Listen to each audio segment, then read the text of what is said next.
د افغانستان پخوانی ولسمشر ښاغلی حامد کرزی ډیره مننه چې ازادي راډیو ته مو د مرکې لپاره وخت ورکړ. غواړم لومړی پوښتنه دا وکړم چې له قطر نه مو د سولې په اړوند معلومات څه دي؟ په قطر کې اوس څه تیریږي؟ داسې خبر شوي چې د مذاکراتو د دوباره آغاز کوشش شوی دی او ښاغلي خلیلزاد هورې وو 2-3 شپې، او بیا مو دا هم واورېدل چې د امریکې ښاغلي جمهور رئیس ټرمپ د فاکس د تلویزیون سره په مرکه کې ویل چې د طالبان سره پر توافق کار کوي. دا موږ ته ښه خبر دی او هرکلی یې کوو. ډونالډ ټرمپ په دې هم تمرکز کړی چې له طالبانو سره د یو نوي توافق پر سر لپاره تلاش کوي. ستاسو په نظر دا توافق به څه وي؟ دا چې څه به وي پوه نه یم، خو که د افغانستان د سولې په خیر وي، د افغانستان د اتحاد و اتفاق په خیر وي او د یو مثبت افغانستان د جوړېدو لپاره مثمر واقع کېږي، موږ په خوشحاله یو، موږ یې هرکلی کوو. ستاسو له نظره د سولې خبرې اترې کې بیا شروع کېږي، لکه څنګه چې طالبان ټینګار کوي دا به له همغه ځای څخه چې هلته توقف پیدا کوي یا وځنډېد، له هغې ځای نه به شروع کېږي که به نه وي څه پکې وي؟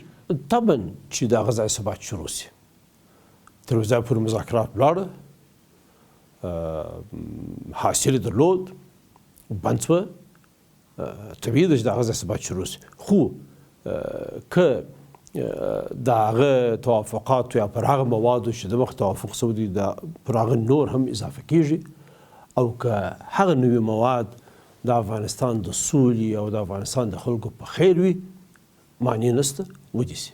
اوس مهال د افغان حکومت هڅې چې د سولې په برخه کې روانې دي، ستاسو نظره دغه هڅې په هغه ډول چې لازمې دي همغسې روانې دي او که نه؟ موږ خو متاسفانه دا هڅې د سولې دپاره نه وینو. موږ متاسفانه په دې تیر کال کې کله چې ښاغلي خلیلزاد وټاکل شو او د امریکې د سولې پروګرام اعلان شو، موږ متاسفانه د افغانستان د حکومت د سولې په مقابل کې ممانعت ولید. په ډېر تاسف حکومت وایي چې باید د سولې پروسه ډېره ښه او د افغانستان له ملي منافعو سره برابر پر مخ ولاړه سي. نو ملي منافع خو په خپله سوله ملي منفعت دی. یو چارچوب خو باید ورته وي. چارچوب به تماما چارچوب جوړ کړي. دا چارچوب ولې نه جوړېږي؟ ولې هره ورځ یو نوې طرح وړاندې کېږي؟ په دې تېر کال کې موږ څو ځله نوې طرحې ولیدلې، نوي تشکیلات مو ولیدله. هلته یو تشکیل موجود دی د سولې د عالي شورا په نامه چې د افغانستان لوی جرګې جوړ کړی دی. د دې تشکیل څه ولې استفاده ونه شوله؟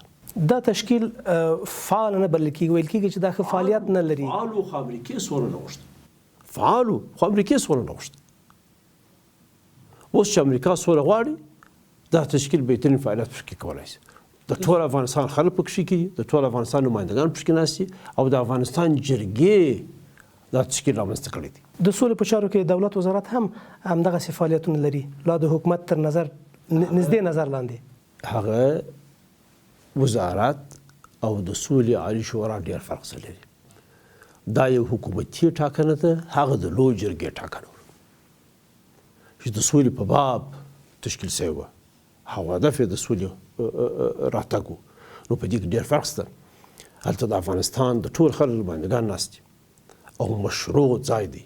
نن څه اقدامات چې حکومت کوي، متاسفانه موږ یې د سولې دپاره نه بولو، بلکې هغه اعلانونه چې دوی وکړه، د ښاغلي خلیلزاد مخالفت چې دوی وکړي، د امریکې د ټولو لوی بم د مور بم د دوی چې پر موږ یې وغورځاو په شینواره کې، د هغه تایید وسو، د هغه استقبال وسو، د امریکې د حکومت د جنگ د اعلانونو استقبال وسو، د امریکې د جنرالانو د جنگ د اعلانونو استقبال وسو. خو د امریکې دغه یو اعلان چې د سولې غوښتنه او د سولې کوښښ او هغه خلیلزاد چې افغان امریکایي دی، د بیا مخالفت وسو. کرزی صاحب، حکومت په دې ټینګار کوي چې د سولې لپاره اوربند ډېر حتمي دی، اوربند باید راسي. صحیح خبره ده. نو بیا نور څه د خنډ او د موانعو د ایجادولو خبره خو یې نه ده کړې. که د اوربند غږ موږ هم کوو، د اوربند غږ موږ هم کوو. د افغانستان خلک د جنګ بندېدل غواړي، د افغانستان خلک د جنګ بندېدل د هرې خوا څخه غواړي. د افغانستان خلک د امریکا نه د بمباریو بندېدل هم غواړي. د افغانستان خلک د هغه قطعاتو چې ظاهراً افغانان چې په باطن کې د امریکې په امر چلیږي، 0 1 2 3 4 دا بلاوي چې د افغانانو کورو ته ورځي او ماشومان دوی په مخ کې وروژني، د دې بندېدل هم غواړي. د افغانستان خلک د حکومت د حملو بندېدل غواړي، د جنگ د نارو بندېدل غواړي، د نفرت د نارو د خپرولو بندېدل غواړي چې په مطبوعات کې شپه ورځ خبرېږي. د افغانستان خلک د طالبانو حملې، انفجار، انتحار او د دې بندېدل غواړي. او د حقانی شبکې د مهمو غړو انس حقانی، حافظ رشید او مالی خان خوشي کېدل، دا فکر نه کوي چې د سولې لپاره د افغان حکومت یو ستر ګام دی چې اوچتې کړي؟ ښه اقدام استقبال مو وکړي او هیله مو دا ده چې د سولې په ګټه وي. نو دا ښیي چې حکومت د سولې لپاره کوشش کوي. کوشش چې مثمرې موږ تایید کړو، چې نه وي هغه مو وظیفه ده چې یادونه یې وکړو چې مه کوو. ویل کېږي چې په چین کې په نږدې ورځو کې غونډه جوړېږي. ویل کېږي چې په نږدې ورځو کې کېدای شي په 10 ورځو کې، په 15 کې یا په 20 ورځو کې، چې وخت را نه دی معلوم، په بیجینګ کې د افغانستان د سولې په اړوند غونډه جوړه سي. تاسو سره د غونډې په اړه مشوره سوي؟ ما سره د غونډې په اړه اول د چین حکومت تماس ونیوی او خبرې کړم او څه بحث یې راسره وکړي په دې اړه. بیا ما د افغانستان د حکومت سره تماس ونیوی او خبرې مو سره وکړې او د دوی سره مو غوښتل چې په دې کې هغه څه چې لازم وي هغه وشي او همکاري مو سره وکړه. په دې کې زما نوم و چې زه ولاړ شم، خو ښاغلي اشرف غني بیا د دې سره مخالفت کړی او ما ته حواله وکړي د ورونو په لاس چې ته په دې کې مه ځه. ولې دغه مخالفتونه تاسو ترمنځ رامنځته سوي؟ زه نه یم پوه. نو بیا ما ورته وویل چې ښه دی او چې زما ضرورت هلته نشته، زه به نه ځم، خپل نوم یې د دې څخه لرې کړي. بیا مو وروسته وکتله چې د ځینې نورو مشرانو مخالفت یې هم کاوه او بیا ما احوال ورکړ چې دا مه کوو، دا د افغانستان مشران دي، دوی باید په جرګو کې. دا مشران څوک؟ هغه لازم نه ده زیات د ځان په باب خبره کول سم، د نور په باب لازم نه ده چې دلته خبره کوم. مشران خلک د افغانستان خو ما خپل نوم د لیست څخه لرې کړي. د افغانستان اوسنی وضعیت ته په پام مونږ په بحران کې یو که ډار لرو چې بحران سره مخامخ نشو؟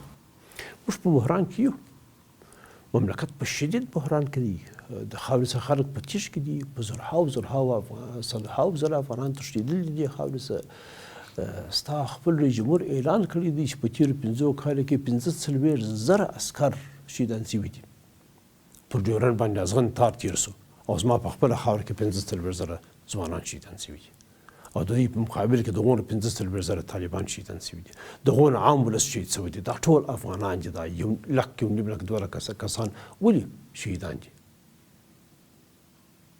د چا د ګټې لپاره؟ د افغانستان د کوم منفعت لپاره؟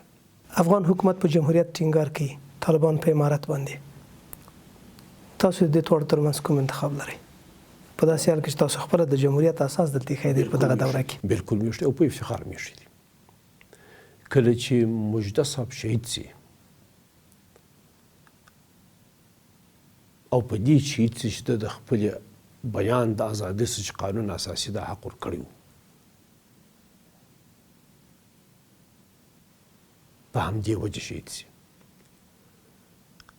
بیا نو په دې خوا کې د حکومت د خوا زموږ د خوا چې د طالب سره په مذاکرات کې ناست یو، د جمهوریت ادعا نشو کولی. بیا هر څوک چې زموږ په مقابل کې ناست دا راسه پوښتي چې ته د ازادۍ د بیان د ازادۍ پلوی یې او د حق ته قایل یې، نو مجدد چا شهید کړي؟ یعنې تاسو وایاست، دا توپیر باید معذرت غواړم، تاسو له خبر نه داسې ښکاري چې کېدای شي ځینې حکومتي حلقې په دې کې لاس ولري؟ که نوي حکومت دې وایي چې دا څوک دي او عاملین دې په ګوته شي، دا ډېره واضح خبره ده. دا تهدیدات د افغانستان د ولسواک نظام د ریښو کښل دي او زما غږ پر ټولو امنیتي نهادو دا دی چې د دې پالنه وکړي، برعکس نه. که نه دا نظام او دا جمهوریت چې موږ یې دعوا کوو دا به په خپله موږ د ریښو کښلی وي، بل چا به نه یې کړی. ډېره مننه. مننه. منجار سم. سلام.